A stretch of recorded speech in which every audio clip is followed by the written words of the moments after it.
আজি নিখিল বড়ো ছাত্ৰ সন্থা ওদালগুৰি জিলাৰ তৰফৰ পৰা আমি 2 মাৰ্চ 2020 জিলা হিচাপে আমি দুটা ভাগত বাইক ৰেলী কৰিছে। উদ্দেশ্যটো হ'ল আমি যোৱা জানুৱাৰী মাহৰ 27 তাৰিখে ভাৰত চৰকাৰ, অসম চৰকাৰ আৰু বড়ো মুভমেণ্ট গ্ৰুপৰ লগত যি ত্ৰিপাক্ষীয় আলোচনা কৰি ত্ৰিপাক্ষীয় যি BTR একৰ্ড হ'ল, সেই একৰ্ডবোৰ আমি আদৰি লোৱা এটা বাইক ৰেলী কৰিছোঁ।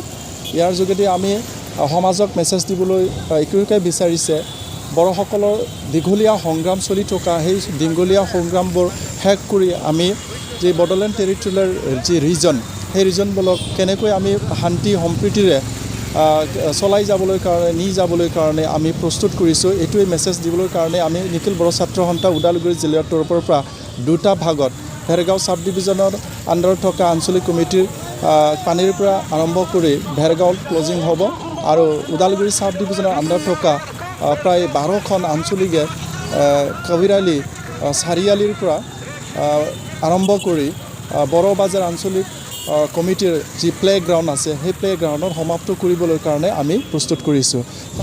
হয়, আগন্তুক দিনত আহি আমাৰ ইয়াত BTC ইলেকশ্যন হ'ব। সেই BTC ইলেকশ্যনত আমি নিখিল বড়ো ছাত্ৰ সন্থাৰ তৰফৰ পৰা ওদালগুৰি জিলা হিচাপে জানে প্ৰাণে দেহে কেহে আমি UPPলক ছাপৰ্ট কৰিবলৈ কাৰণে প্ৰস্তুত কৰিছোঁ।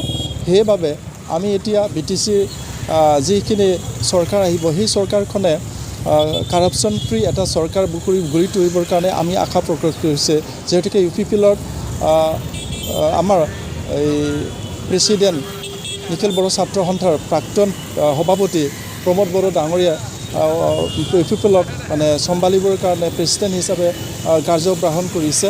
ইয়াৰ বাবে আমি অতিকৈ আনন্দ লাগিছে, যিহেতুকে আমি প্ৰমোদ বড়ো ছাৰক UPPলৰ প্ৰেছিডেণ্ট পাই সকলো BTC বাসী জনজাতি বা সকলো BTCৰ বাসী আদৰি লৈছোঁ। ইয়াৰ বাবে আমি আশা ৰাখিছোঁ BTC বাসীৰ যিখিনি ৰাজ্যে UPPলক আদৰি ল'ব বুলি আমি আশা প্ৰকাশ কৰিব পাৰোঁ।